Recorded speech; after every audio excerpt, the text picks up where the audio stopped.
저희가 사실 여러 번 했던 주제인데요. 오늘은 아주 더 간략하게 요약을 해서 말씀을 드리겠습니다. 저희가 그 신학원에서도 한 학기 동안 공부를 했었고, 또 교회에서도 한 2번 정도 한 것 같아요. 이 복음 전하는 방법에 대해서. 오늘은 예전에 했던 것보다 훨씬 더 좀 간략하게 요약해서 하겠습니다. 저희가 관련된 소책자도 출간을 했거든요. 그래서 좀 더 자세히 보시고 싶은 분들은 강의를 들어보시던지 아니면 소책자 읽어보셔도 됩니다. 그래서 거기에 다 있는 내용인데요. 그 내용을 제가 좀 더 요약을 한 것입니다. 오늘은 아주 간략하게만 이야기를 하겠습니다. 일단은 저희가 이제 오후 성경 공부 끝나면 다 함께 나가서 이제 전도지 나눠주고 하려고 하는데요. 먼저 좀 당부드리고 싶은 것이 있습니다. 저희가 이제 규칙적으로 이렇게 일단 복음을 전하기 위해서 이제 매월 격주로 교회 근처에서 이렇게 다 함께 복음을 전한다고 말씀을 드렸었죠.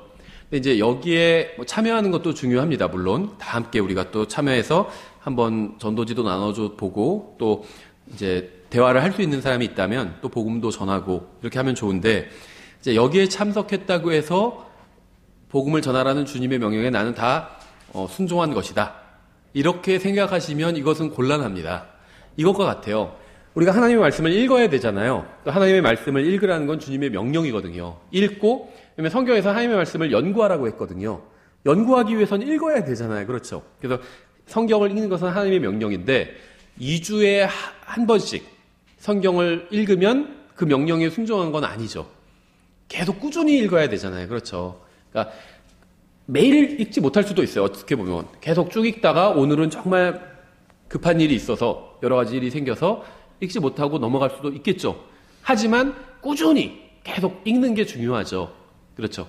교회도 꾸준히 나와서 주님께 예배를 드려야 되잖아요. 그런데 갑자기 어떤 중요한 일이 생겨서 못 나오는 경우도 있죠. 그건 어쩔 수 없는 거죠. 하지만 또 꾸준히 나와야 되는 거잖아요. 그것과 다 똑같다고 보시면 됩니다. 기도도 꾸준히 해야 되죠. 그런데 정말 예를 들면 너무 피곤해서 기도하지 못하고 또 자는 날이 있을 수도 있겠죠.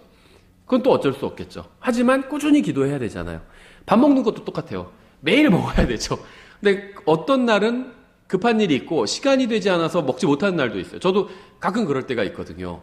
시간이 맞지가 않아서 이제 지금 한마음 미션에도 평일에도 가서 세미나를 할 때가 있거든요. 그러면 시간이 안 맞아요. 그래서 그날은 점심을 늦게 먹던지 저녁 시간이 안 됩니다. 그럼 먹지 못하고 가는 거죠. 그럴 때도 있죠. 하루 한 끼 안 먹는다고 해서 큰일 나는 건 아니잖아요.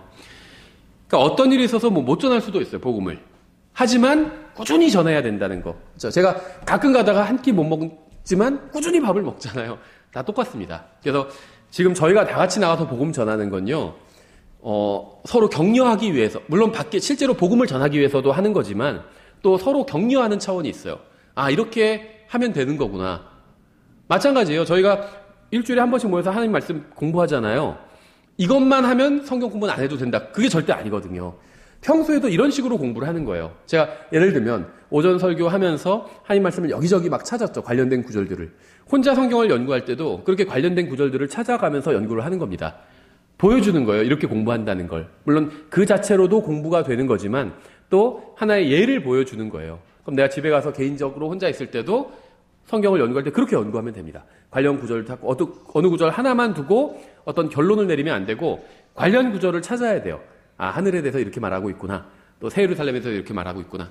불호수에 대해서 이렇게 말하고 있구나. 그럼 불호수의 특징이 유황인데 유황에 대해서 이렇게 말씀하고 있구나. 성경에서 관련 구절을 찾아서 연구를 하는 겁니다. 지금 저희가 보는 이 복음 전도도 마찬가지예요.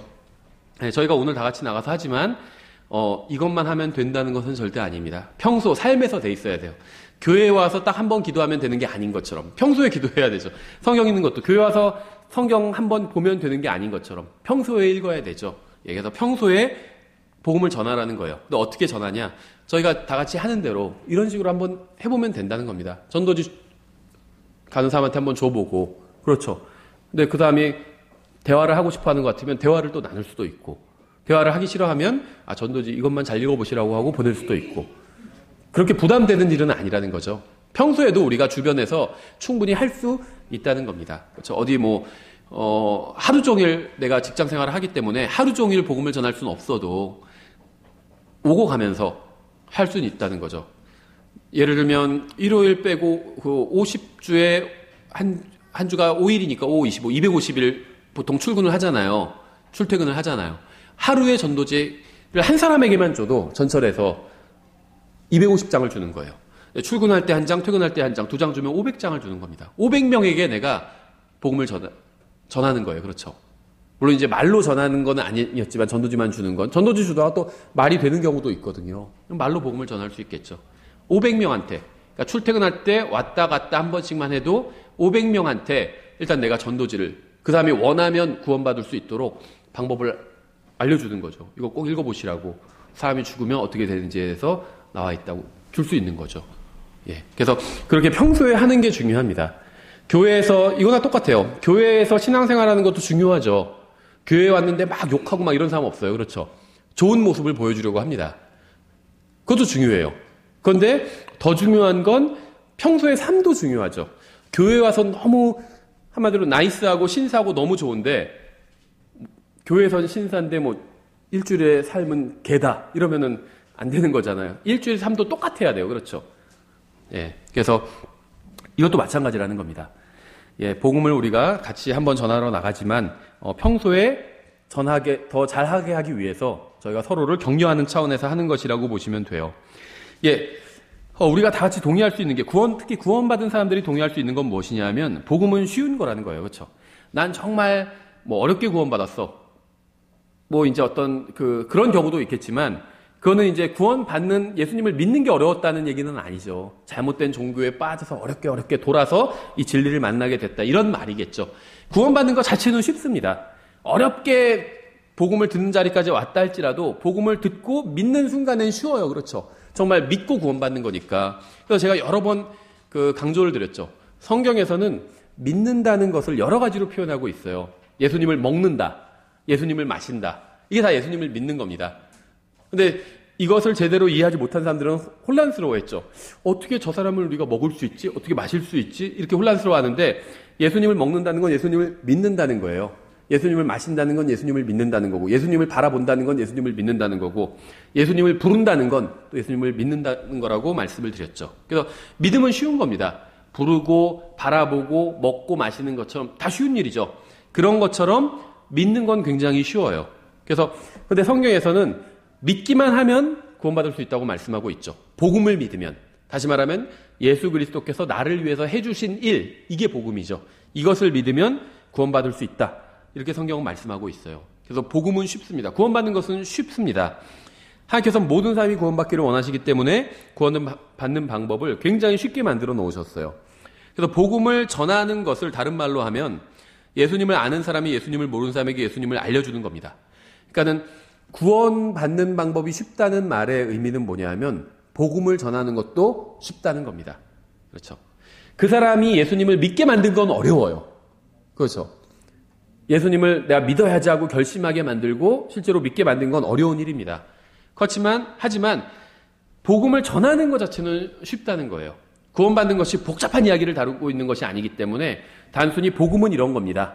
예수님은 이런 분입니다. 이렇게 얘기해 주는 건 쉽다는 겁니다. 그러니까 복음 전도라고 하니까 이게 감이 안 오시는 분들이 있는데요. 복음 전도란 다른 것이 아니라 예수님을 알려주는 겁니다. 예수님을 아는 사람이 예수님을 모르는 사람에게 예수님을 알려주는 거예요. 이게 복음 전도예요. 어렵지 않다는 거죠. 예수님을 안다는 게 어떻게 아는 거냐? 그분이 뭐 창세 전에 무엇을 하셨는지 뭐 다 이런 것이 아니라 예수님이 우리를 구원해 주실 수 있다는 사실을 알려주는 겁니다. 그렇죠.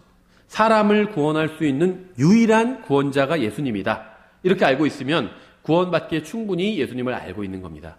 그런데 이렇게 모르는 사람들이 많이 있죠. 그냥 예수님이 뭐 4대 성인 중에 한 사람이다. 이런 식으로 알고 있기도 하고, 아니면 훌륭한 그냥 도덕 선생이었다. 이렇게 아는 사람들도 있고. 그 사람들은요, 예수님을 모르는 겁니다. 예수님이 유일한 구원자라고 아는 사람이 예수님을 아는 거예요. 우리는 근데 그렇게 알고 있죠. 그러면 알려주면 됩니다. 내가 알고 있는 그 사실을. 근데 알려주다 보면 이제 여러 가지를 설명해야 될 때가 있어요. 그렇죠. 근데 그것은 이제 가지고 있는 성경 지식에 따라서 좀 설명이 어려울 수도 있고 쉬울 수도 있고 내가 또 못할 수도 있겠죠. 근데 이제 그것은 각자가 자신이 가지고 있는 그 상태에서 설명을 하면 됩니다.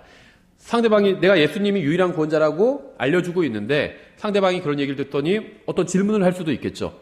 근데 내가 모르는 걸 질문해요. 모른다고 얘기하면 됩니다. 아는 걸 질문해요. 아는 거 설명해 주면 됩니다. 그거는 복음을 전하는데 예수님을 알려주는 데 있어서 본질적인 건 아니에요.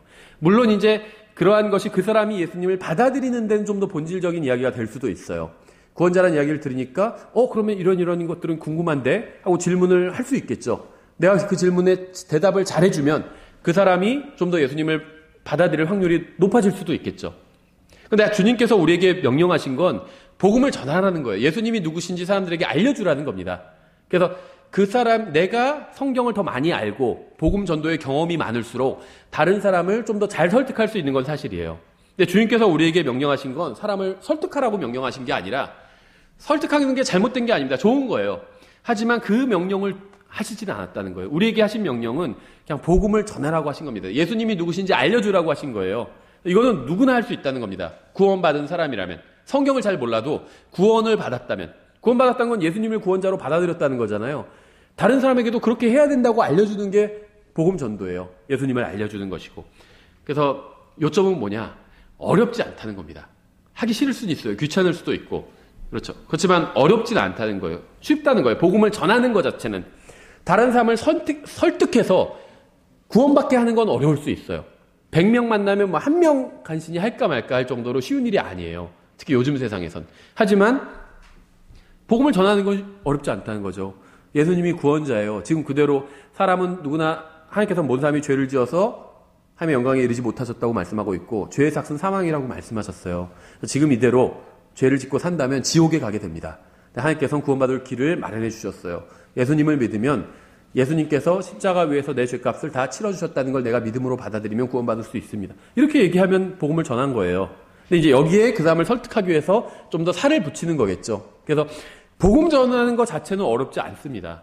하나님께서 우리에게 요구하시는 것도 바로 그거예요. 복음을 그냥 전하라는 겁니다. 단순하게. 그렇죠. 예, 그래서 구원받은 사람이라면 누구든지 예수님을 알고 있습니다. 예수님에 대한 모든 것을 아는 건 아니지만 구원받을 만큼은 알고 있다는 거예요. 그래서 복음을 전하는 것은 예수님을 다른 사람에게 알려주는 겁니다. 이미 알고 있는 사실을 전해주는 것이기 때문에 어렵지 않다는 거예요. 구원받은 사람이라면 다른 사람에게 예수님을 알려주기 싫을 수는 있어도 알려주지 못할 수는 없다는 거죠. 내가 A라는 곳에서 나와서 걸어가고 있는데, 길을 가고 있는데 누군가 나에게 그 A라는 곳이 어디 있냐 물어봐요. 그럼 내가 거기서 나왔잖아요. 거기 알려주는 게 귀찮을 수는 있죠. 귀찮을 수는 있지만 알려주지 못할 수는 없다는 거예요. 내가 나온 곳을 묻기 때문에. 그렇죠. 거기는요, 이렇게 뭐 길 모퉁이 가서 어떻게 가서 얘기해 줄 수 있다는 겁니다. 그렇죠. 귀찮을 수는 있어도 어렵지는 않다는 거예요. 만약에 모르는 걸 묻는 사람이 있으면은, 그러니까 자신이 대답해 줄 수 있으면 다 대답해 주면 되고요. 만약에 모르는 걸 묻는 분이 있으면, 이 사람이 정말 진지하게 이게 궁금하다고 하는데, 내가 모르겠어요. 그러면은, 이 대답해 줄 수 있는 사람에게 내가 연결해 주겠다고 그렇게 하시면 됩니다. 저는 그랬었거든요. 처음에 이제 구원받은 지 얼마 안 돼서 복음을 전하는데, 모르는 거 물어보는 사람 있으면, 목사님 전화번호 알려주고 그랬어요. 예. 그러니까 목사님이 자꾸 이상한 데서 전화 온다고 막 그러시더라고요, 나중에. 근데, 그걸 알려주시면 됩니다. 제 이메일 알려주셔도 되고요. 전화번호 알려주셔도 돼요. 예. 그래서 통화해보라고 알려줄 거라고. 그러니까 정말 이것 때문에 이게 궁금해서 구원받지 못하는 거면 물어보라는 거예요. 알려줄 테니까. 교회 와도 되고. 그렇죠. 예수님을 모르는 사람이 우연히 예수님을 알게 될 수는 없어요. 예수님을 모르는 사람이 스스로 예수님을 찾아 나가지 않죠. 사람들이 와서 복음을 드리려고 하지 않기 때문에 우리가 가서 복음을 전해야 됩니다. 그래서 항상 복음은요, 이제 우리로부터, 믿는 사람으로부터 출발을 해야 돼요. 절대 믿지 않는 사람이, 저 잠깐 혹시 시간 내주실 수 있으세요? 복음에 대해서 시간 내서 저한테 설명해 주실 수 있어요? 이렇게 하지 않거든요, 절대로. 우리가 해야 된다는 거죠. 하나님께서는 초자연적인 방법으로 사람들의 마음을 강제로 움직여서 복음을 믿게 하실 수도 있지만, 그렇게 하지 않으셨습니다. 소위 성경에서 말씀하시는 전도의 어리석음으로 사람들이 믿는 것을 기뻐하셨어요. 전도의 어리석음이라는 게 뭐냐면, 하나님의, 이 복음은 어리석은 게 아닙니다. 하나님의 지혜고 하나님의 능력이에요. 근데 우리가 전하는 방식이 어리석다는 거예요. 천사가 등장해서 딱 복음을 선포하면 많은 사람들이 믿을 수 있겠죠. 하지만 하나님께서는 그렇게 안 하시고, 인간이 다른 인간에게 복음을 전하는 방식을 선택하셨다는 겁니다. 그래야 믿음이 제대로 발현될 수가 있거든요. 그래서 하나님께서는 이러한 방식으로 복음이 전파되는 걸 기뻐하셨다는 거예요. 그래서 주님께서 우리에게 명령하신 것은 다른 사람을 반드시 구원받게 해라. 그건 좋은 일이죠. 그런데 그걸 명령하진 않으셨다는 거예요. 그건 어렵거든요. 왠지 아세요? 그것은요, 주님께서 하실 일이에요. 그러니까 우리가 할 일은 뭐냐면 하나님의 말씀을 전하면 됩니다. 복음을 전하는 거예요. 말씀을 전하는 게. 복음이 영어로 가스펠이잖아요. God's spell이거든요. 하나님의 말씀이에요. 그래서 복음을 전한다는 건 내 생각을 막 전하는 것이 아니라 하나님의 말씀을 전하는 거예요. 그러면 그 말씀을 통해서 하나님께서 일하신다는 겁니다.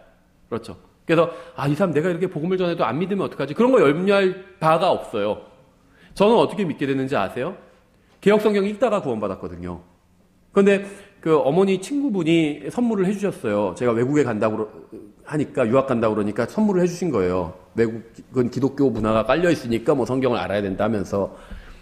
근데 그분이 이 성경 이제 출판사에서 일하시는 분이었는데 선물을 해주셔서 제가 그 성경을 읽고 구원받았거든요. 생각해 보세요. 성경을 다른 사람한테 선물해주면 그 다음에 구원받나요? 그렇게 생각은 잘 안 들죠. 그런데도 구원받는 일이 일어나잖아요. 저만 성경 읽다가 구원받은 게 아니거든요. 성경 읽다가 구원받는 사람들도 꽤 돼요. 전도지 읽다가 구원받는 사람들도 꽤 돼요. 전도지 읽는다고 바로 구원받나요? 안 될 것 같죠? 그런데 그런 일이 일어나요. 가능하다는 겁니다. 하나님의 말씀을 전하면 돼요. 그러면 구원받지 못할 것 같죠? 구원받는 사람들도 나와요. 그렇죠. 그냥 정말 단순하게 복음을 전하는데 구원받는 사람들 나온다는 거예요. 그래서 우리가 그 복음 전도 관련된 책자를 낸 것이 있는데 거기 부록의 그 조지가의 전도자라는 그런 이야기가 있죠. 인터넷에서 도는 유명한 얘기거든요. 그 시드니의 조지 스트리트라는 그 거리에서 복음을 전하는 사람의 이야기인데요. 복잡하게 전하지도 않았어요. 전도지 주면서 오늘 밤 죽으면 어디에 가든지 아시나요? 이 말만 했어요. 거의. 그러니까 받은 사람이 있고 안 받은 사람이 있어요. 딴 얘기 하지도 않았어요. 평생 그 일만 했어요. 그래서 그렇게 해서 전도지를 몇십만 부를 나눠줬어요. 사람들에게. 근데 그분이 살아있는 동안, 지금은 주님께로 가셨어요. 살아있는 동안은 단 한 명도 자기가 그렇게 해서 구원받았다는 사람을 만난 적이 없어요. 그래도 주님과의 약속이기 때문에 그냥 평생 그렇게 했습니다. 하루에 나가서 한두 시간 나가서 계속 전도지 주면서 오늘 밤 죽으면 어디에 가는지 아시나요? 이 말만 물어보면서 준 거예요. 그럼 사람들 이상하게 쳐다보기도 하고 그냥 가기도 하고 받은 사람들도 있고. 그런데 어떤 그 부흥 집회를 하러 다니는 어떤 목사님이 영어권에서 부흥 집회를 할 때마다 이제 부흥 집회 하고 나서 이제 또 교제도 나누잖아요. 교제를 나눌 때마다 자기가 시드니에 여행을 갔다 그 조지 스트리트에서 전도지를 받고 그걸 읽고 구원받았다고 한 사람을 너무 많이 만난 거예요. 그래서 너무 자기가 희한해서 그래서 실제로 그 시드니에 이제 그 전도 집회를 하러 갔을 때 이제 거기를 이 일에 대해서 이제 그 시드니에 있는 교회 목사님한테 물어봤더니 그 교회 목사님이 이제 아는 거예요. 그분 유명하다. 거기서 그냥 전도지만 그렇게 질문만. 오늘 밤 죽으면 어디 가는지 아세요? 그 질문하면서 전도지는 안 하시는 분인데 어디 사시는 분이다. 찾아갔대요. 찾아갔더니 그분이 최근에까지도 그 일을 하시다가 이제 너무 연로해서 더 이상 할 수 없어서 하지 않는다고 하시더라고요. 근데 단 한 번도 그렇게 해가지고 누가 구원받았다는 사람을 보지 못했다고 하시는 거예요. 그분이. 그런데도 그 일을 계속 하셨다는 겁니다. 하나님과 약속을 했기 때문에. 그래서 이 부흥사분이 이제 이 목사님이 얘기를 해준 거예요. 자기가 당신 때문에 구원받았다고 한 사람을 너무 많이 만났다고. 그래서 그분이 그 얘기를 듣고 며칠 후에 돌아가셨거든요. 모른다는 거죠. 전도지만 나눠줬는데 구원받은 거예요. 그걸 누가 알겠어요. 예. 어려운 일이 아니라는 겁니다. 주님께서 우리에게 시키신 일. 사실은 구원하신 건 누구죠? 예수님이 구원하신 거잖아요. 성령님께서 역사하신 거거든요. 근데 그 단순하게 전도지를 나눠주고 말씀을 나눠준 사람은 그분이 단순하게 나눠줬어요. 오늘 밤 죽으면 어디에 가는지 아시나요? 이 질문하면서 나눠줬어요. 어려운 말도 아니죠. 근데 그걸 통해서 많은 사람들이 구원받은 거예요. 하나님께서 일하신다는 겁니다. 그래서 그 믿음이 있으면 돼요. 하나님을 믿고 하늘나라가 있고 하나님께서 존재하시고 성령님께서 일하신다는 걸 믿으면 됩니다. 그래서 아무리 훌륭한 복음 전도자, 훌륭한 목사님 수백 명이 있다 할지라도 한 분이 일하시지 않으면 아무도 구원받을 수 없죠. 성령 하나님이에요. 성령 하나님만 일하시면 구원의 역사가 일어납니다. 그렇죠. 근데 하나님께서 항상 성령님께서 말씀을 통해서 일하신다는 거예요. 그래서 우리가 말씀이 적혀있는 전도지를 나눠주는 게 가치 있는 일이라는 겁니다. 예, 주님께서 우리에게 복음을 전하라고 명령하셨어요. 이건 어려운 명령은 아니라는 겁니다. 그렇죠. 꾸준히 전하면 돼요. 꾸준히. 하루에 밥 먹는 게 어렵지 않잖아요. 근데 만약에 하루에 10끼를 먹어야 된다. 그럼 어렵죠. 하루에 3번만 먹으면 돼요. 2-3번만 먹으면 됩니다. 그렇죠. 어렵지 않죠. 마찬가지예요. 복음 24시간 전해라. 이렇게 말씀하고 있지 않아요. 꾸준히만 전하면 돼요. 꾸준히만. 그렇죠. 어려운 일은 아니라는 겁니다. 그렇죠? 아까 말씀드린 것처럼 출퇴근할 때 한 명씩한테만 전도지를 나눠줘도 500장을 나눠주게 되는 거예요. 1년에 500장. 10년간 그렇게 하면 5,000장이에요. 그렇죠. 20년간 주님을 믿다 가면은 10,000장을 주님께, 10,000명에게 나눠준 거예요. 전도지를. 가치 있는 일이라는 거죠. 그리고 엄청난 일이 된다는 겁니다. 선교 헌금을 하는 것은 훌륭한 일이지만 선교 헌금을 한다고 해서 복음을 전한 것은 아니죠. 주님께서 우리가 실제로 복음을 전하기를 원하셨습니다. 선교 헌금하고 성경 공부하고 예배드리고 다 좋은 일이에요. 근데 그것이 복음을 전한 건 아니란 거죠. 다시 말하면 복음 전도는 주님의 명령인데 이것을 대체할 수 있는 것은 아무것도 없다는 겁니다. 실제로 내가 복음을 전하는 것 외엔 이것을 대체할 수 있는 일이 없다는 거예요. 다른 거를 다 잘해도 신앙생활 다 잘하고 헌금도 많이 하고 성경도 열심히 읽고 기도도 잘하고 다 잘해도 다 좋은 일이에요. 다 잘한다 할지라도 복음을 전하지 않았다면 주님의 명령에 순종하지 않은 겁니다. 이걸 대체할 수 있는 것은 없다는 거예요. 그래서 복음을 전하는 것은 예수님을 증언하는 겁니다. 예수님을 증언하는 거예요. 우리는 예수님의 증인이죠. 사도행전 1장 8절에서도 오직 성령님께서 너에게 임하신 후에 너희가 권능을 받고 예루살렘과 온 유대와 사마리아에서 또 땅의 맨 끝 지역까지 이르러 나를 위한 증인이 되리라 이렇게 말씀하셨죠. 우리는 예수님의 증인입니다. 예수님에 대해서 알리고 다니면 돼요. 근데 이제 증인이라는 것은 어떤 특정한 사실에 대해서 증언하는 거죠. 저희가 시간 없어서 다 찾지는 않지만 사도행전 1장, 3장, 4장, 17장 그 외에 쭉 읽어보시면 제자들이 부활을 증언합니다. 예수님의 부활. 복음이라는 게 고린도전서 15장에 의하면 예수님께서 죽으시고 묻히시고 부활하신 게 복음이거든요.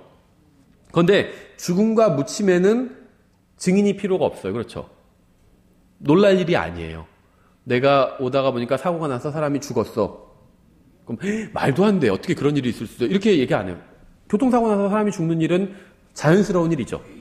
내가 오다 보니까 교통사고 나서 누가 죽었는데 며칠 후에 그 사람이 부활했어. 그러면 그거는 이제 말이 안 되는 일이에요. 그렇죠? 일반적인 일이 아니니까. 거기엔 증인이 필요하다는 거죠. 그래서 1장에서도 부활을 증언할 증인이 되게 하여야 하리라 말씀하셨고 3장 15절 그분을 하나님께서 죽은 자들로부터 살리셨으니 우리가 그 일의 증인이라 이렇게 말씀하고 있죠. 4장 33절 주 예수님의 부활을 증언하며 17장 18절 이는 바울이 그들에게 예수님과 부활을 선포하였기 때문이라. 예, 부활. 근데 이제 이 부활이 갖는 의미가 여러 가지가 있겠죠. 일단 우리는 예수님의 부활을 전하는 겁니다.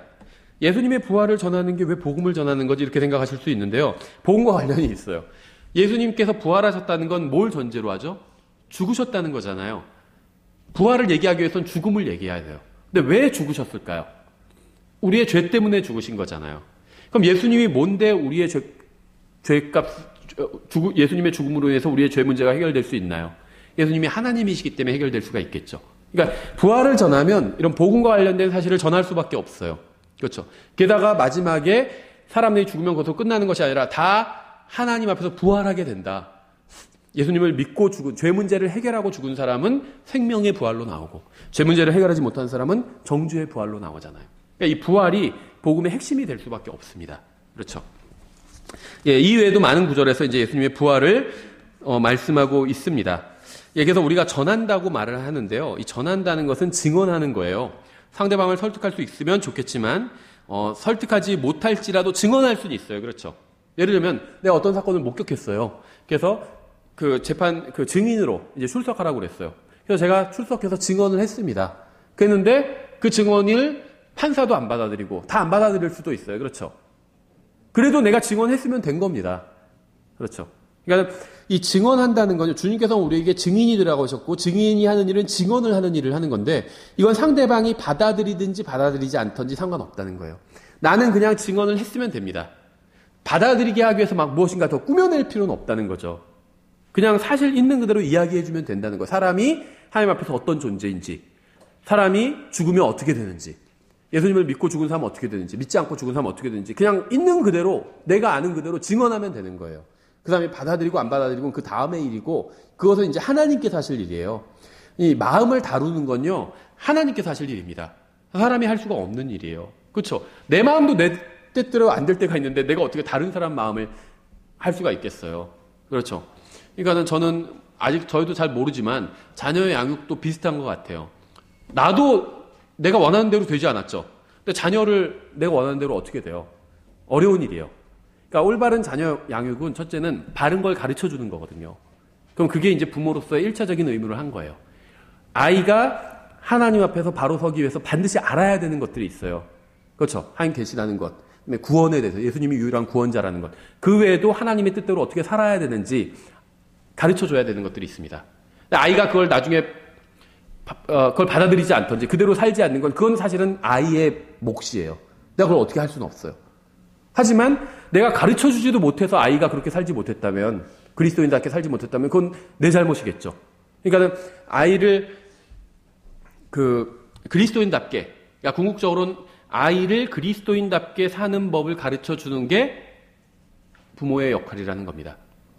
그럼 이제 부모한테 배워야 되는 거예요. 그리스도인답게 사는 법을. 그렇죠. 어렸을 때 부모한테 배워야 되는 거예요. 커서는 어떻게 늦는다는 거죠. 어떻게 할 수가 없고. 그래서 물론 그래서 아이를 잘 양육하고 뭐 매도 때려야 될 때가 있고 때로는 그렇지만 기본적으로 가르쳐 주는 것, 알려주는 것, 아이에게. 이게 부모의 가장 기본적인 역할이라는 거죠. 마찬가지예요. 세상 삶에 대해서도 우리가 복음을 전해주는 것, 이게 우리의 역할이라는 겁니다. 그러니까 어려운 일은 아니라는 거죠. 그래서 이제 우리가 예수님의 증인으로서 이제 하나님의 말씀을 전해 주어야 되는데요. 이제 주로 구원과 관련된 말씀들, 특히 이제 부활과 관련된 것들을 이제 전해 주어야 되겠죠. 그래서 주로 이제 우리가 전해야 될 이야기들이 죄, 심판, 지옥, 또 예수님의 죽으심과 묻히심과 부활, 이런 것들의 의미를, 이런 것들을 담고 있는 성경 구절을 보여주고 또 이런 것들의 의미를 이야기해 주는 것, 알려주는 것이 복음을 전하는 것이라고 보시면 됩니다. 그래서 그래서 전도지에는 이제 이런 것들에 관련된 구절들을 뽑아서 전도지에 실어놓고 그 다음에 그거를 설명해 주고 있는 거죠. 그게 전도지의 역할이에요.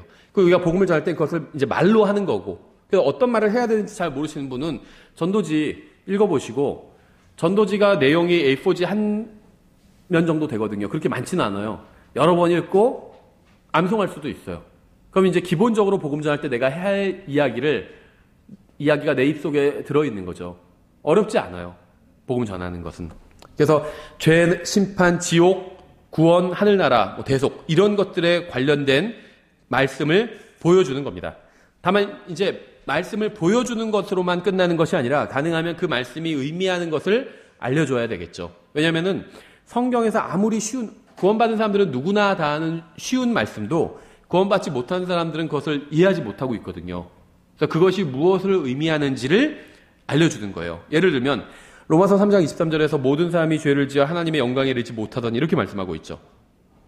이걸 구원받지 않은 사람이 읽으면 이게 무슨 말인지 몰라요. 근데 구원받은 사람들은 대부분 알고 있죠. 말 그대로 모든 사람이 다 죄를 지어서 하나님의 영광, 하나님의 기준에 이르지 못했다는 겁니다. 하늘나라에 갈 수가 없다는 거예요. 그렇죠. 그걸 알려주는 겁니다. 한 번 죽는 것은 사람들에게 정하신 것이요 그 뒤에는 심판이 있나니. 우린 이게 뭘 의미하는지 알죠. 너무나도 많이 들었어요. 그렇죠. 그런데 구원받지 않은 사람들은 이게 뭘 의미하는지 몰라요. 이 말씀을 보여주고, 이 말씀을 보여주면서 읽게 할 수도 있죠. 히브리서 9장 27절 찾아서 자, 성경이 이렇게 말씀하고 있어요. 읽게 할 수 있죠. 그러면 이제 읽어보세요 하면 그 다음에 읽게 하든지 아니면은 내가 읽는 거를 같이 눈으로 보게 하든지 그 말씀을 보게 해요. 그 다음에 이게 무엇을 의미하는지를 얘기를 해주는 겁니다. 물어볼 수도 있겠죠. 이게 무슨 의미인지 아세요? 물어볼 수도 있겠죠. 그럼 뭐 이상한 얘기를 합니다, 보통은. 자기가 생각하는 거. 그러면, 뭐 그런 면도 있는데요. 저는 항상 그렇게 얘기하거든요. 누가 무슨 말을 하면 잘못된 말을 할 때 100% 딱 자르지를 않아요. 그럼 그 사람이 내가 100% 이건 그런 말이 아니거든요. 이러면 들으려고 안 하더라고요. 근데 모든 말에는 약간의 진실과, 그렇죠. 잘못된 말에도 약간의 진실과 거짓이 있어요. 그렇죠. 그래서 상대방이 이상한 말을 할 때 저는 주로 그런 면도 있는데, 그럼 이제 그 사람 마음 문을 여는 거거든요. 근데 사실은 이렇게 말씀하고 있어요. 아니면 이런 면도 있어요. 이렇게 하면서 한 번 죽는 것은 사람들에게 정하신 것이란 건 모든 사람이 단 한 번만의 인생을 산다는 겁니다. 두 번 사는 사람 없다는 거예요. 그 뒤에는 심판이 있다는 건 죽으면 그것으로 끝나는 것이 아니라 다 하나님 앞에 가서 심판을 받게 된다는 겁니다. 이렇게 설명을 해줄 수 있는 거겠죠. 그래서 하나님 말씀을, 복음과 관련된 말씀을 보여주고 설명을 해줘야 됩니다. 복잡한 의미를 알려주는 것이 아니라 이제 복음과 관련된 그 의미를 알려주는 거예요. 그렇죠. 죽으면 그것으로 끝나는 것이 아니라 구원받지 않으면 지옥에 가게 되잖아요. 그래서 그 전에 지옥에 가게 되고, 사실 이게 교리적으로는 좀 복잡한 설명이 필요할 수도 있어요. 죽으면 바로 지옥에 가게 되죠. 심판은 큰 왕자 심판석에서 받게 됩니다. 내일 휴거가 일어난다고 해도 적어도 1007년 뒤에 심판을 받게 돼요. 그렇죠. 근데 이제 그런 교리적인 거는 일단 덮어두고, 죽으면 지옥에 가게 되고 하나님 앞에서 나중에 심판을 받고 궁극적으로는 이제 영원한 형벌의 장소에 가게 됩니다. 이런 식으로 설명을 해주면 되겠죠. 그래서 복음과 관련된 말씀을 보여주고 그 다음에는 그것을 설명해주고, 이제 이런 식으로 복음을 전할 수 있습니다. 특히 그런데 이제 다만 성경에서는 우리가 다 죄인이라고 지적하고 있죠. 그럼 이제 그런 부분에 대해서 그 말씀을 보여주고 그 구절을 설명해주고 그 다음에 동의하는지 물어봐야 되겠죠. 하나님의 이 말씀을 받아들일 수 있는지. 그럼 그 다음에 받아들이면 다음으로 넘어갈 수가 있겠죠. 받아들이지 못하면 사실 넘어갈 수가 없겠죠. 그래서 우리가 복음과 죄, 심판, 지옥, 예수님의 죽음, 묻힘, 부활, 이런 것에 대한 말씀들을 보여주고 설명해 주지만 사실은 우리가 반드시 그 상대방에게 동의를 얻어내야 될 것, 상대방이 믿음으로 받아들이게 해야 될 것이 두 가지가 있습니다. 첫째는 하나님 앞에서 자기가 죄인이라는 사실을 인정해야 돼요. 그리고 나서 예수 그리스도의 십자가 대속, 예수님께서 십자가에서 피 흘리고 죽으신 게 바로 나 때문에 내 죄값을 치르기 위해서 그렇게 하신 거라는 사실을 또 인정해야 됩니다. 상대방이. 이 두 가지를 최소한 인정해야 이제 복음을 받아들인 거고 구원받은 거예요. 그러니까 자기가 하나님 앞에서 죄인이라는 사실을 인정하지 않고 그냥 복음만, 예수님의 십자가 대속만 받아들일 수도 없습니다. 반대로 자기가 죄인이라는 사실을 인정하고 거기서 끝나도 안 돼요. 반드시 십자가 대속까지 인정을 해야 구원받은 겁니다. 그렇죠. 예. 좀 더 일반적인 얘기를 하고, 그 내용적인 것은요, 제가 저희 책에도 여러 번 실어놨으니까 또 구절도 제가 대부분 다 찾아놨습니다. 한번 쭉 구절들을 읽어보시고, 거기에 나온 모든 구절을 다 인용해야 된다는 게 절대 아닙니다. 거기서 죄에 대해서 한 구절, 아니면 두 구절 찾고, 심판에 대해서 한 구절 찾고, 이런 식으로 자기가 좀 더 와닿는 구절이 있어요. 뭐냐면 내가 좀 더 쉽게 인용하고, 내가 설명하기 좋은 구절들이 있습니다. 또 내가 복음을 전해야 될 대상들에게 좀 더 내가 쉽게 이 구절을 인용하고 이 구절을 쉽게 설명해 줄 수 있는 구절들이 있어요. 똑같이 다 인간이 죄인이라고 말씀하시는 구절들이 여러 구절들이 있는데 성경엔 그 중에서 내가 좀 더 쉽게 인용하고 설명할 수 있는 구절이 있어요. 그럼 그 구절을 선택해서 복음 전할 때 보여주시면 됩니다. 그렇죠. 그래서 그런 그 성경 구절은 지금 제가 굉장히 많이 인용해 놨어요. 저 단순한 복음, 단순한 전도라는 책에서도 많이 인용해 놨습니다. 그래서 한번 찾아보시면 되고요. 좀 방법에 대해서 말씀드리면요. 복음을 전하기 위한 기회를 찾아야 됩니다, 항상. 기회가 그냥 오지 않아요, 절대로. 기회를 내가 의도적으로 찾아야 된다는 거죠. 그러니까 이제 모든 생명을 위한 모든 선한 일은 다 그렇게 해야 돼요. 그러니까 자동으로 이루어지지는 않는다는 겁니다. 아까 제가 처음 말씀드린 것처럼 구원받지 않은 사람이 우리에게 와서 먼저 복음을 물어보지는 않는다는 거예요. 내가 먼저 기회를 찾아야 된다는 거죠. 그래서 기회를 찾고 그 다음에 어떻게 해야 되냐? 기회를 딱 봤더니 지금 저 사람에게 복음을 전하면 될 것 같아. 왜냐하면 지금 보니까 버스를 기다리고 있는데 보니까 그 버스가 예를 들면 다음번 버스가 빨리 오는 것도 5분 후에 도착해요. 5분간은 저 사람 그냥 앉아 있잖아요. 근데 보니까 MP3를 듣고 있는 것도 아니고 그냥 가만히 앉아 있어요. 그러면 기회가 있는 겁니다. 그렇죠. 그러니까 그런 게 이제 기회를 찾아보라는 거예요. 아무한테나 가서 막 하라는 것이 아니라 딱 보면 기회가 보일 때가 있어요. 저 사람은 복음 전해도 괜찮겠다. 저 사람은 조금 지금 곤란하겠다. 기회가 보이죠. 그러면 그 사람에게 그런 기회를 보고 그 다음에 적당한 기회가 생겼으면 가서 이야기를 하는 거예요. 그렇죠. 그러면서 예수님을 소개하는 겁니다. 그럼 복음을 전하는 거예요. 그게. 그렇죠. 예, 그래서 복음을 전하면서 반드시 그 사람이 죄인이라는 사실을 알려주어야 됩니다. 이것이 되지 않으면 뒤에 있는 복음을 제대로 받아들일 수가 없어요. 그래서 그는 죄로 인해서 하나님의 진노 아래 있고 지옥에 가게 될 것이라는 사실도 알려주어야 합니다. 관련된 구절도 많죠. 그다음에 그가 스스로 구원할 수 없다는 것도 전해주어야 됩니다. 이 구절들을 항상 다 찾아보라는 것이 아니라 여기를 한번 미리 다 찾아보시고 이 중에서 나에게 맞는 구절이 있어요. 내가 좀 설명하기 좋은 구절이 있습니다. 특히 그런 구절을 가지고 보여주면 돼요. 다음에 오직 예수님만이 그 사람을 구원할 수 있다는 사실을 또 알려줘야 되겠죠. 구원은 예수님을 믿는 믿음으로 가능한 것이고 행위로는 불가능하다는 사실도 알려줘야 되겠죠. 믿지 않고 아무것도 하지 않는 것은 사악한 죄를 짓는 것처럼 지옥에 가는 확실한 길이라는 것도 알려주어야 합니다. 그래서 좀 더 요약하면 복음을 전할 때 상대방에게 이야기해 줘야 될 것은 네 가지인데요. 모든 사람이 죄인이라는 사실, 죄인은 심판을 받아야 된다는 사실, 예수님께서 우리의 죄를 대속하기 위해서 죽으셨다는 사실, 또 예수님을 믿음으로 구원받을 수 있다는 사실. 이렇게 더 간단히 하면 하나님 앞에서 내가 죄인이라는 사실, 두 번째는 예수님께서 내 죄값을 십자가 위에서 다 치러주셨다는 사실. 이 두 가지는 반드시 전해야 이제 기본적으로 복음을 전한 것입니다. 복음을 전할 땐 가능하면 다정하고 친절하게 이야기해야 돼요. 상대방의 말을 잘 들어줄 필요도 있습니다. 그래서 사실은 사람들이 복음을 정말 이제 이 사람을 구령하기 위해서는요, 대화가 있어야 되는데요.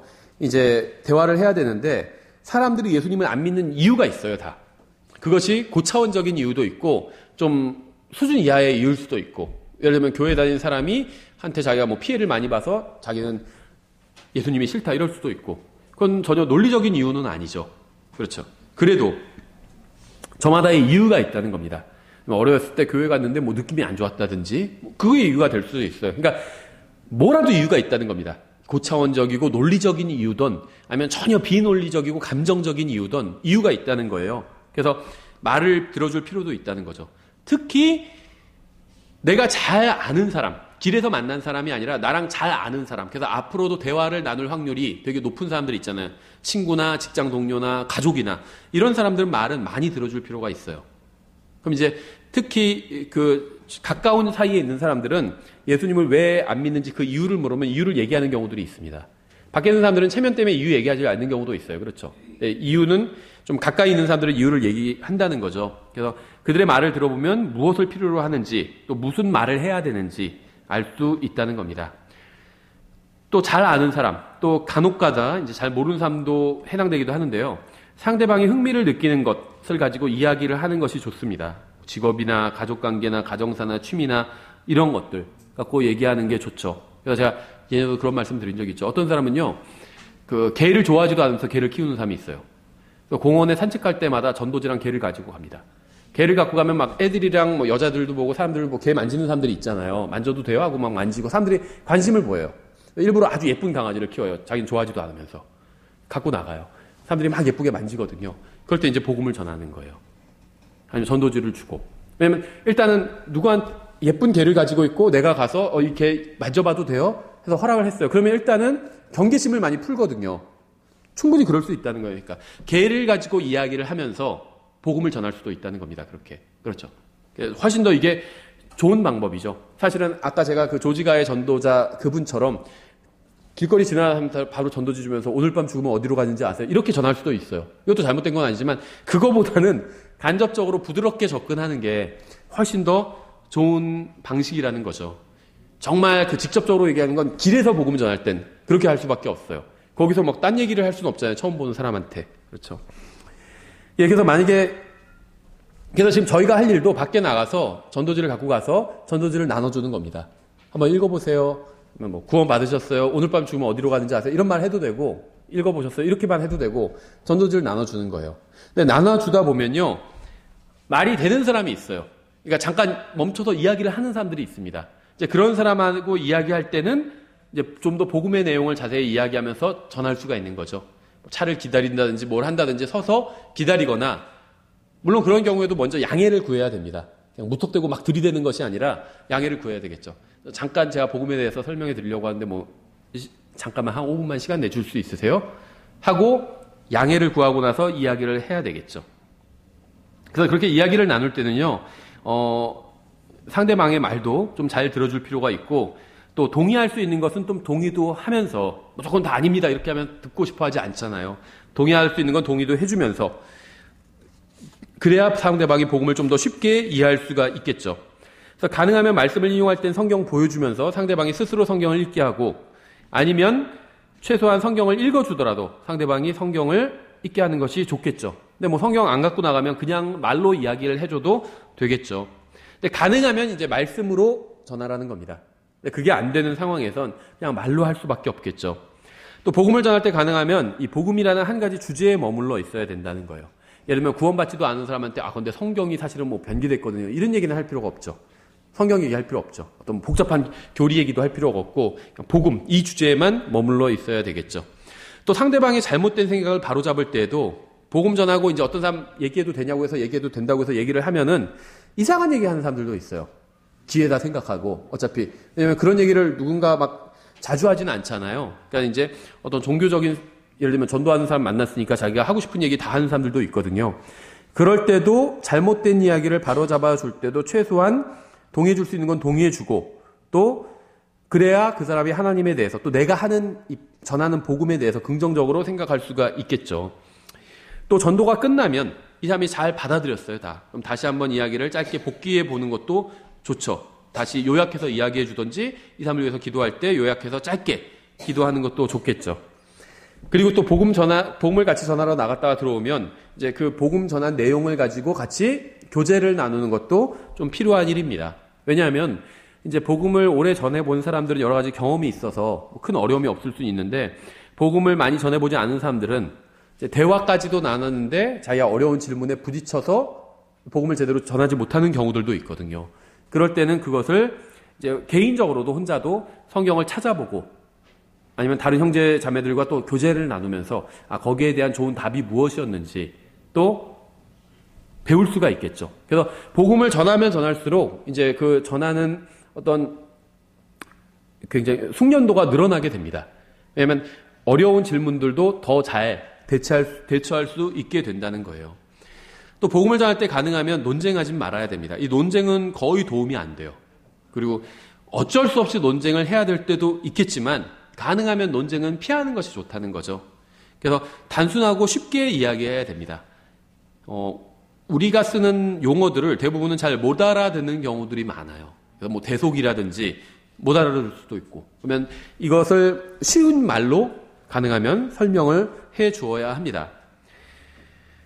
또 그 상대방의 종교나 다른 종교를 공격할 필요도 없어요. 과도하게.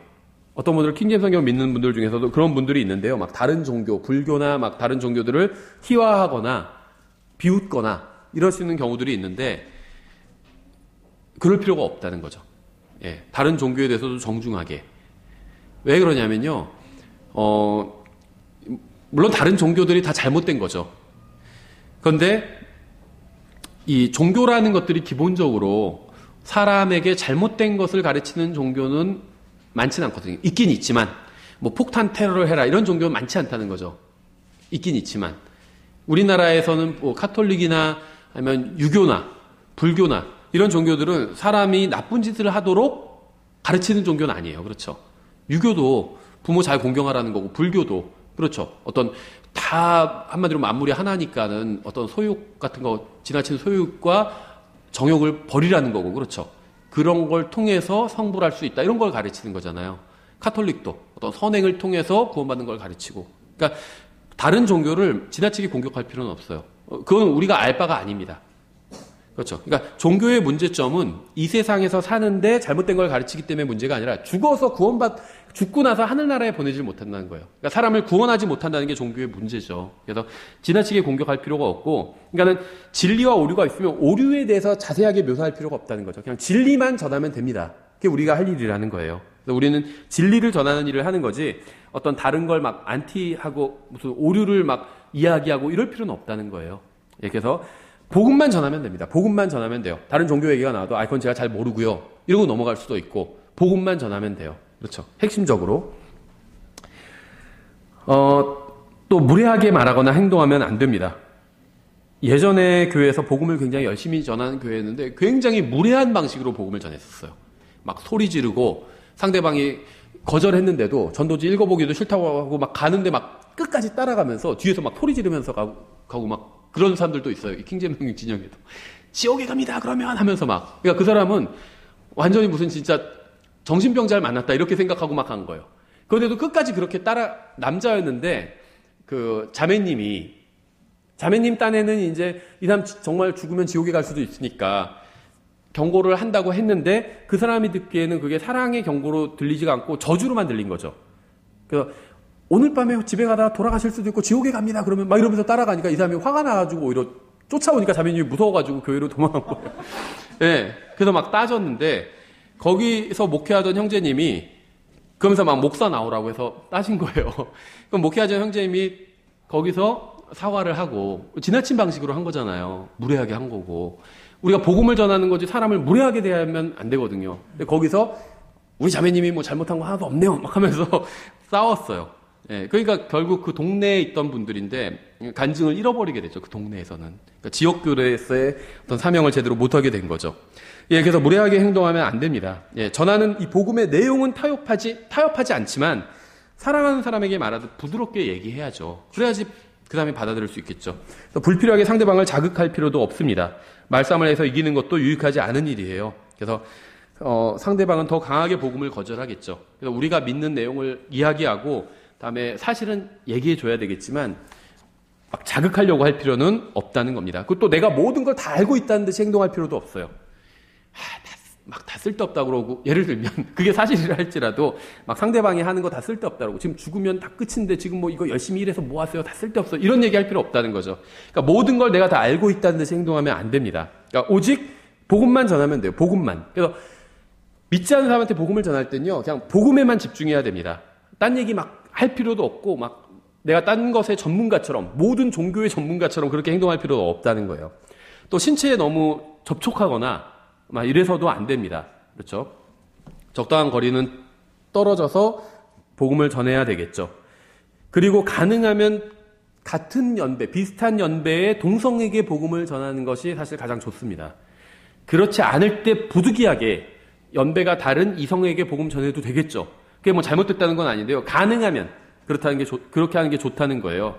예전에 있을 때도요, 복음 전하러 다 교회에 나가고 복음을 열심히 전하는 교회에 다닌 적이 있었는데, 형제들 중엔 자꾸 엉뚱한 생각하는 형제들이 있었어요.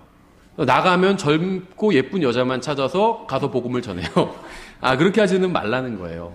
가능하면 남자는 남자에게, 여자는 여자에게 그렇게 전하는 게 가장 좋고, 나이 드신 분한테는 나이 드신 분이 전하는 게 좋고, 젊은 사람은 젊은 사람이 전하는 게 사실 가장 좋습니다. 근데 그게 안 될 때는 그 룰이 뭐 절대적인 건 아니기 때문에 그걸 무시해도 되겠죠. 또 여러 사람이 있는데 굳이 젊고 예쁜 여자에게만 복음을 전하는 형제가 있었는데 그렇게 하지 말라는 거예요. 근데 그렇게 접근하면 다 도망갔어요. 그 여자들은 그 형제를 보고. 예. 또 복음을 받아들인 사람과 기도할 때 너무 길게 기도할 필요도 없겠죠. 또 교회를 자랑하거나 교회를 전해도 안 됩니다. 뭐 교회를 소개하는 건 괜찮겠죠. 특히 이제 우리 교회 같은 경우에는 그런 경우, 작은 교회들은 그런 경우가 없는데 큰 대형 교회들은 막 교회 자랑만 잔뜩 해요. 교회 자랑, 목사님 자랑. 예수님 얘기는 하나도 안 하고, 그거는 복음을 전한 게 아닙니다. 오직 예수님, 오직 복음만을 전해야 돼요. 구원받은 경우나 아니면 교회를 묻는 경우에만, 그러면 교회 소개해 줄 수도 있겠죠. 저희가 아직 제작을 못했는데 교회 소개하는 전도지도 만들려고 합니다. 그래서 우리는 이런 것을 믿고 이렇게 하려고 합니다. 그래서 교회 위치랑 뭐 이런 거 자세히 해놓은 전도지도 만들려고 해요. 교회 소개해 주는 게 나쁜 건 아니지만, 우리가 해야 될 1차적인 일은 복음을 전하는 일이라는 겁니다. 또 여러 사람이 함께 복음을 전하는 경우에 한 사람만 전하는 게 좋습니다. 예를 들면 내가 복음을 경험이 없어요. 그래서 그럴 때 이제 경험이 많은 사람 옆에 같이 따라다니면서 배울 수 있겠죠. 근데 그럴 때 이제 한 사람만 복음을 전하는 게 좋아요. 근데 이제 예를 들면 경험 많은 사람 따라다녀요. 그래서 이분이 계속 복음을 전하는 걸 여러 번 봤어요. 그냥 나도 할 수 있을 것 같아. 그럼 이제 서로 역할을 바꿀 수 있겠죠. 형제님, 이번에는 제가 한번 해볼 테니까 옆에서 지켜만 보세요. 이렇게 할 수 있겠죠. 그럼 이제 경험 많은 사람이 가만히 있고 경험이 적은 사람이 복음을 전할 수도 있겠죠. 그럴 때 이제 경험 많은 사람이 그렇게 전하는데 경험 없는 사람이 잘 못 전해요. 그럴 때 경험 많은 사람이 옆에서 끼어들지 말라는 거예요. 형제님 답답하게 잘 못하시네. 가만히 있어봐요. 하고 자기가 막 하면은 지금 이 사람은 그 복음을 듣는 사람은 혼란스러워요. 그렇죠. 이게 뭐지 하고 뭐 실험 대상인가 내가? 이렇게 생각하고. 그래서 절대 그러지 말라는 겁니다. 근데 왜 이런 말씀을 드리냐면요.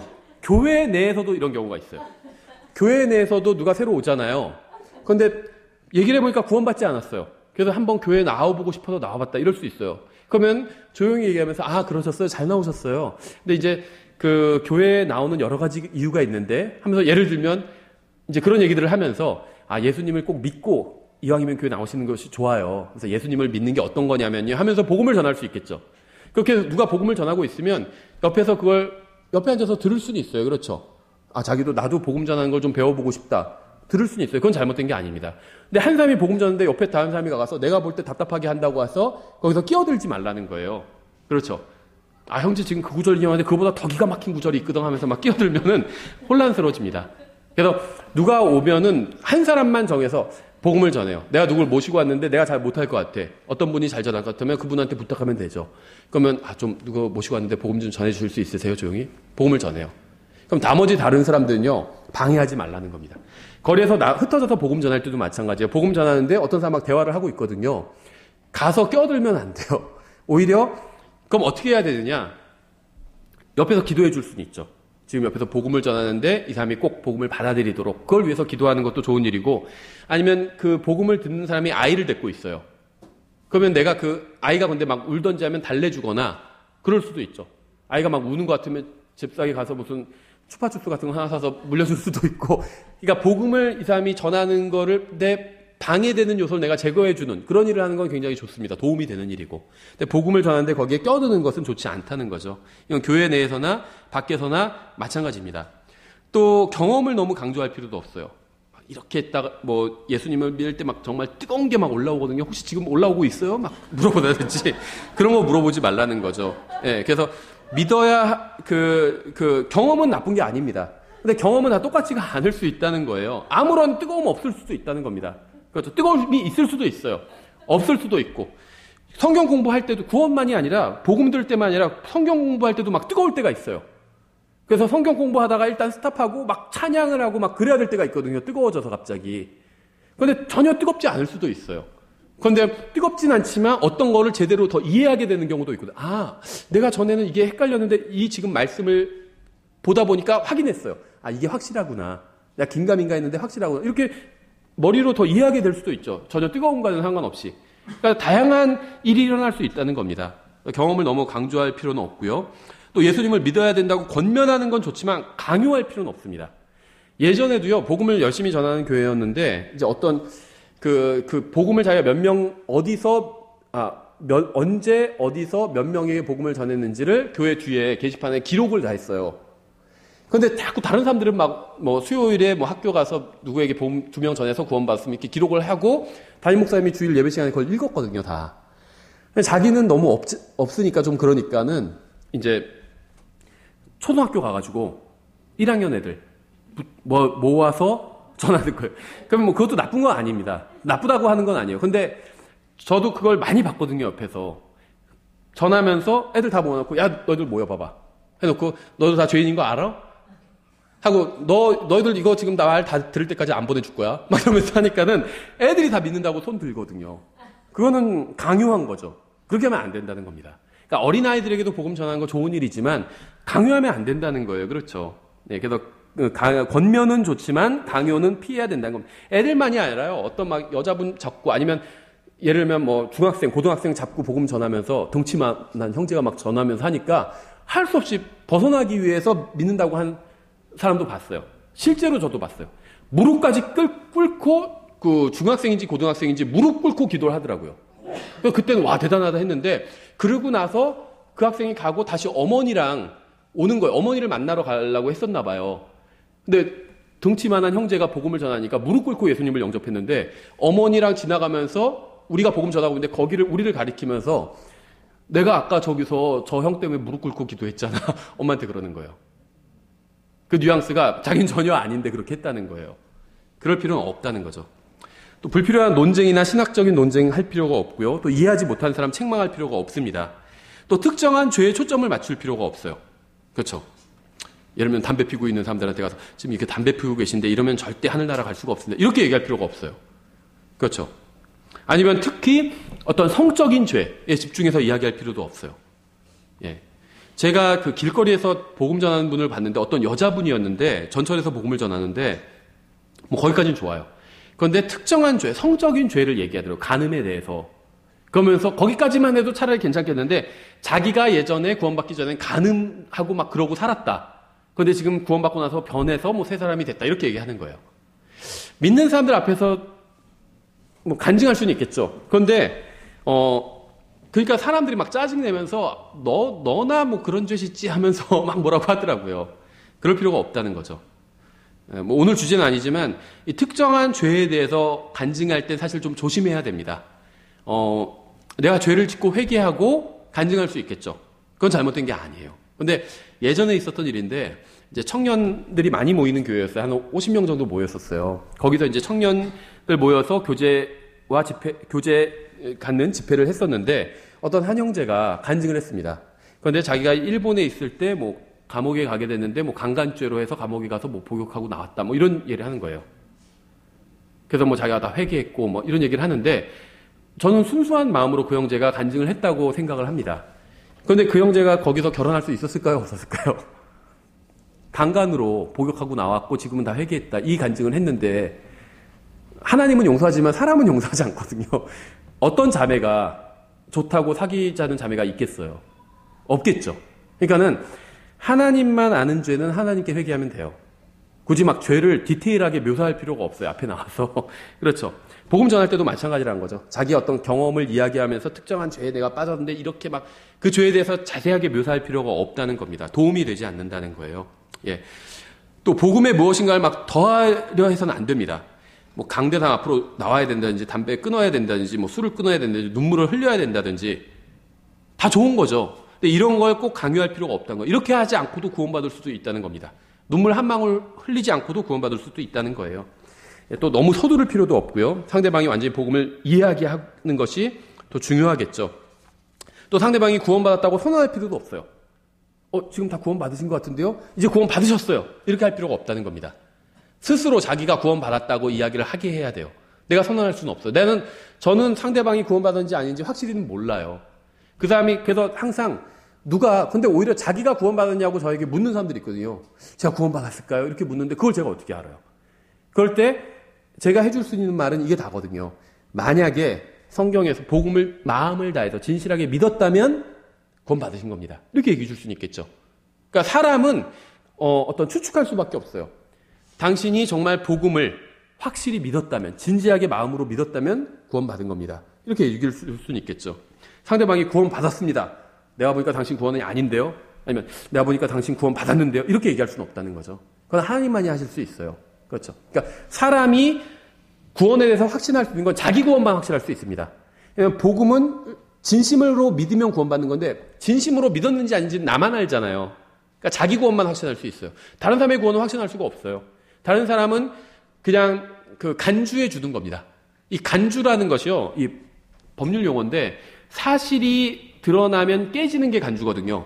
근데 사실이 드러나기 전까지는 사실로 받아주는 게 간주예요.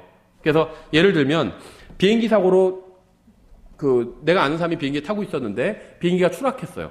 그래서 200명이 죽었는데 200명이 비행기 탔는데 그 비행기가 추락했어요.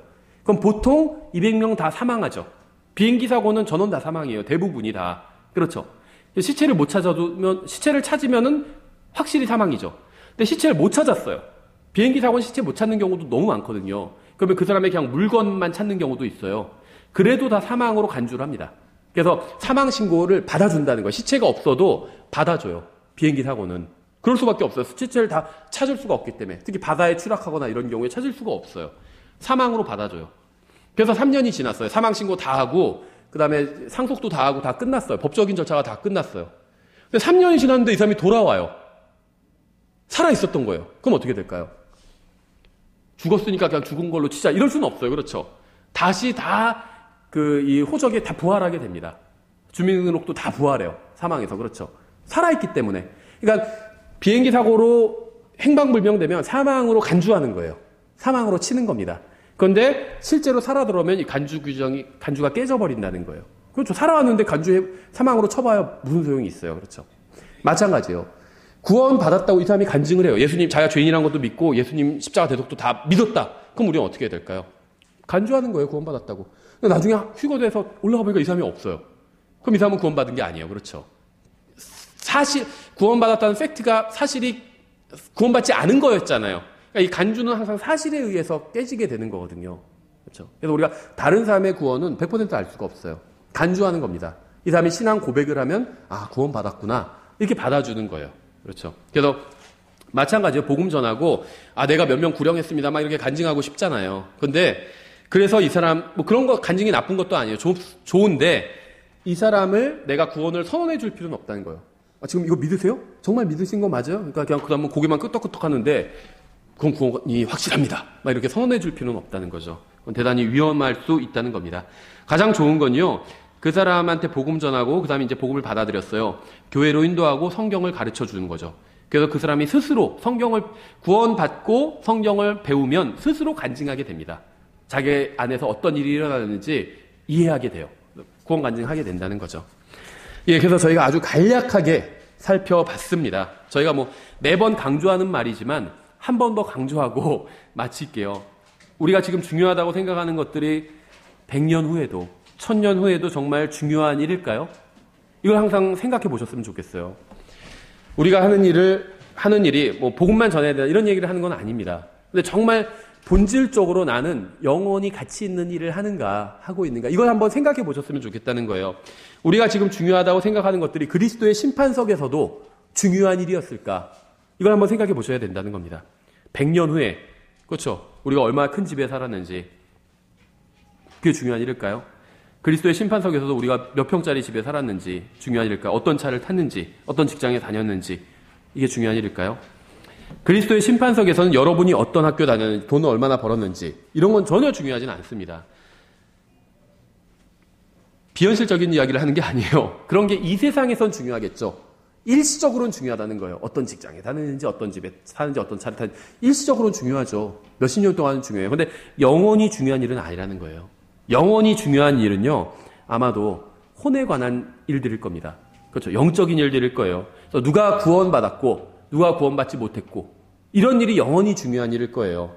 누가 하늘나라에서 영원히 살고, 누가 지옥에서 영혼을 보내게 되고, 이게 중요한 일이라는 거죠. 복음을 전하는 건 그거를 돕는 거예요. 어떤 사람이 영원히 하늘나라에서 살게 하는 것을 돕는 게 복음을 전하는 일이죠. 예, 그래서 저는 이 복음을 전하는 일이 100년 후에도 1000년 후에도 우리가 누군가를 예수님께로 인도했고 그 사람이 예수님을 알 수 있도록 도와주었다면 이거는 정말 영원히 가치 있는 일로 드러나게 될 것이라고 믿습니다. 예, 그래서 저희가 이제는 그 교회에서도 정기적으로 하면서 격려하는 것이고 서로를 이제 개인적으로도 개인의 삶에서도 복음을 전하는 것이 있어야 된다는 거예요. 예, 제가 기도하고 저희 찬송하고 마치겠습니다. 기도하겠습니다. 하나님 아버지, 저희들 이 시간에 복음 전하는 방법에 대해서 살펴봤습니다. 좀 저희가 주님의 말씀에 명령에 단순하게 순종해서 저희가 때를 얻던지 못 얻던지 항상 담대하게 주님의 말씀을 또 예수 그리스도를 사람들에게 전할 수 있도록 도와주시기 원합니다. 정말 저희가 영원히 가치 있고 정말 주님께서